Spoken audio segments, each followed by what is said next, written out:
Bom, pessoal, de volta aqui com a aula número 2, tá? Professor Jean Carlos. Vamos lá. Disciplina Análise de Riscos e Ergonomia.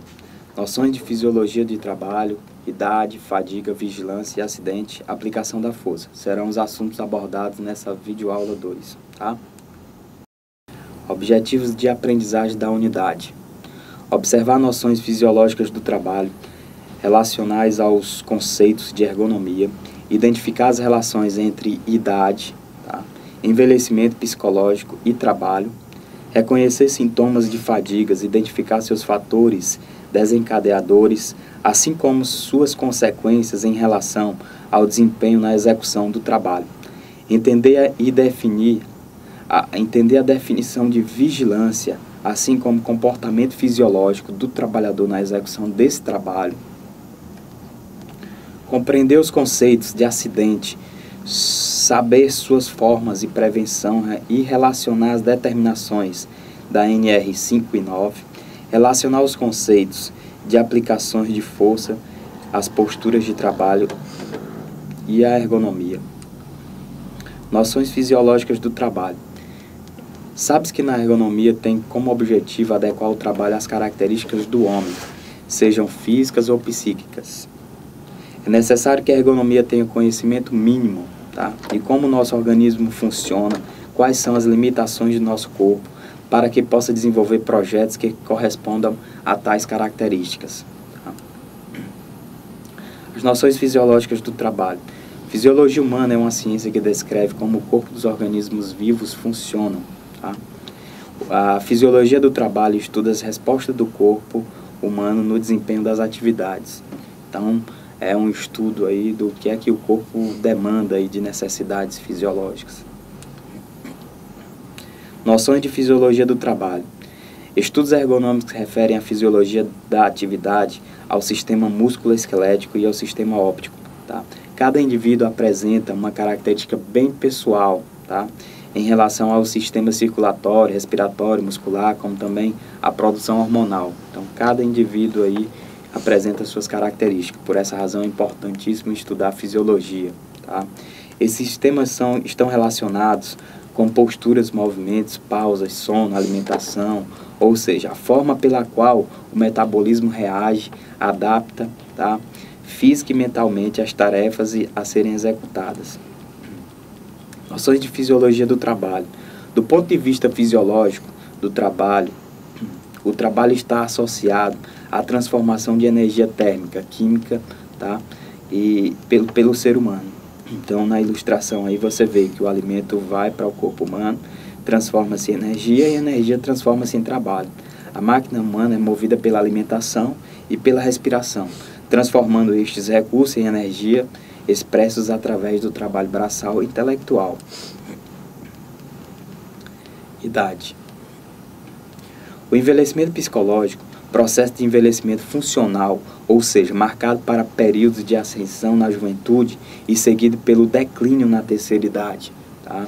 Sobre esta perspectiva, o idoso era considerado importante pelas suas contribuições à sociedade ao longo da vida. No entanto, ao atingir a velhice, perdia a posição de uma pessoa ainda capaz de trazer benefícios à sociedade. Né? Fadiga muscular, pessoal. Principais sintomas: formigamento, depressão, fadiga muscular e cansaço, afastamento, tá? Esses são os principais sintomas. Fadiga muscular ainda. Tipos de trabalho.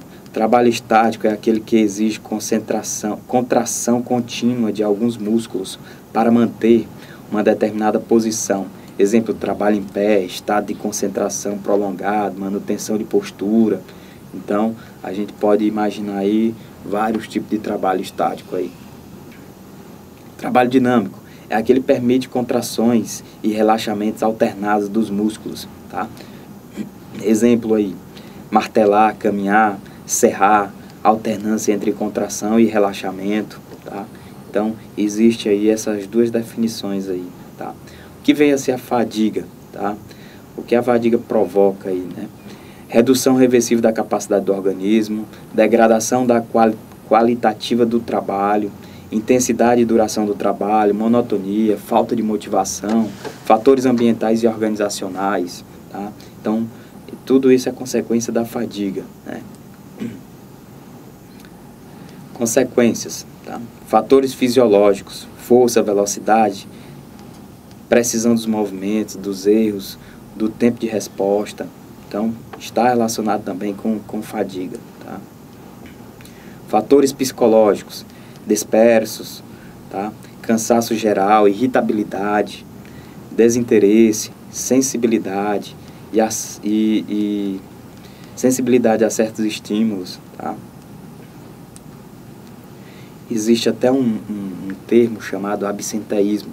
Se você tem algum problema com ergonomia, você passa a ter absenteísmo, né? Passa a se abster de determinadas situações. Vigilância, pessoal. Também conhecido como atenção contínua, é a habilidade de se manter alerta por um tempo prolongado. O estado de alerta diminui a duração da tarefa, ficando evidente essa perda de concentração após 30 minutos, tá? Então, o que é que ele quer dizer? Após 30 minutos, a gente passa a não ter esse estado de alerta, né? O nível de concentração aumenta dentro de um certo limite com a elevação da frequência, né? Intensidade e diferenciação quanto à forma e o contraste dos sinais, ou quando o trabalhador é informado do seu desempenho. O desempenho apresenta uma queda quando o intervalo entre os sinais variam muito, ou quando o trabalhador foi exposto anteriormente à situação de estresse físico ou ainda privado de sono, tá? Acidente, pessoal. Vamos agora para o conceito de acidente. Conceitos prevencionistas. O que vem a ser prevencionistas? São todas as ocorrências indesejáveis que interrompem um trabalho e causam ou têm potencial para causar ferimentos em alguém ou algum tipo de perda à empresa ou a ambos ao mesmo tempo, tá? Então, esse é o conceito de prevencionista. Legal.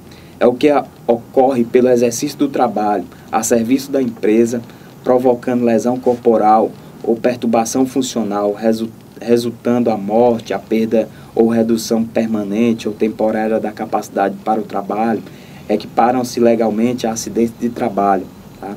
O acidente de trajeto, a doença profissional e a doença de trabalho, tá? Bom, com relação ao acidente, nós temos que falar da CIPA. O que vem a ser a CIPA? Comissão Interna de Prevenção de Acidentes, tá? Então, o que é que significa aí a Comissão Interna de Prevenção de Acidentes? Comissão, grupo de pessoas formado para representar o empregador e o empregado. As duas partes estão representadas, né, com o objetivo principal de prevenção de acidentes e doenças do trabalho, tá? Interna, seu campo de atuação está restrito à própria empresa, tá? Prevenção, antecipar-se de situações de risco quando nos deparamos com elas, tá? Dando exemplo de proatividade e trabalho correto, tá? Então, você tem que ter essa prevenção sempre, embora não tenha CIPA, embora tenha CIPA, a gente tem que sempre estar com essa prevenção. E o acidente, qualquer ocorrência inesperada que interfere aí no andamento normal dos trabalhos, causando danos materiais, perda de tempo ou lesão ao trabalhador, tá? Bom, segundo a NR9, considera riscos ambientais o seguinte. Então, a gente já parte aqui para os riscos ambientais. Riscos químicos, tá? Riscos biológicos, riscos ergonômicos. Então, para você ver como a nossa disciplina é tão importante, que ela existe aqui, uma preocupação ambiental com ela, tá? Existe o risco ergonômico, riscos de acidentes e riscos físicos. Então, esses 5 riscos são os riscos que possivelmente vocês já venham estudando aí nas disciplinas anteriores, tá? E é o que se deve analisar aí com a NR9, tá? Trazendo aí para a nossa disciplina de ergonomia. Aplicação da força, pessoal. Biomecânica ocupacional. O que é que vem a ser a biomecânica ocupacional? Compreende as interações entre o homem e o trabalho, né? E o homem, do ponto de vista músculo-esquelético e suas consequências. Analisa basicamente a postura no trabalho, a aplicação de forças, tá? A importância, redução dos esforços físicos, tá? Necessários, diminuição da fadiga excessiva, tá bom? Continuando a aplicação da força, fatores que influenciam força para empurrar, né? Quais são as forças para empurrar, né? Postura antropométrica, sexo, atrito, tá? Alcance vertical, peso, altura, tempo, o que é que influencia essa aplicação de força, tá? Alcance horizontal, o peso, a altura, o tempo, tudo vai influenciar. Os braços, pouca resistência em manter cargas estáticas, né? O tempo não deve ser superior a 2 minutos, tá? Então, isso tudo influencia aí a aplicação da força. Você pode até fazer um teste, segure seu livro aí com o braço esticado, tá? Para ver quantos minutos você aguenta colocando essa força, tá? Então você vai ter, com o passar do tempo, você vai ter uma resistência menor, né, com relação à força aplicada. Bom, aplicação de força. Esse slide aí representa aí como é que você deve aplicar a força da maneira mais adequada, como é que você deve fazer o agachamento, tá? E como é que você deve levar a carga, né? A carga deve ser uma carga com um peso considerável, deve ser transportada junto ao corpo, tá? Então aqui mais um exemplo de como é que você aplica a força, né? Carga vertical, como é que é a melhor maneira de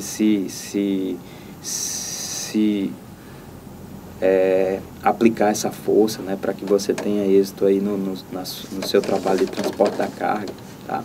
As cargas devem ser próximas ao corpo, você deve ter uma simetria entre as cargas, tá? Você pode usar meios auxiliares para dividir, tá? Essas cargas excessivas, tá bom? Então essas são as recomendações com relação à aplicação de força. Nesse exemplo aqui, no slide 1, nós verificamos lá a questão do levantamento de cargas com a posição equivocada. Você viu que aumenta em 10 vezes a carga, né? Nessa outra ilustração está dizendo como é o correto, tá? Então, o correto é você manter a coluna, né, vertebral, o dorso reto, tá? E não curvado como já foi apresentado no exemplo na aula 1, tá bom? E esses dois exemplos aí referem-se ao que é certo e ao que é errado, tá? Pessoal, essas são as referências da aula 2, tá? Espero que tenha sanado alguma dúvida aí com relação ao material de vocês, tá bom? Então, até a próxima.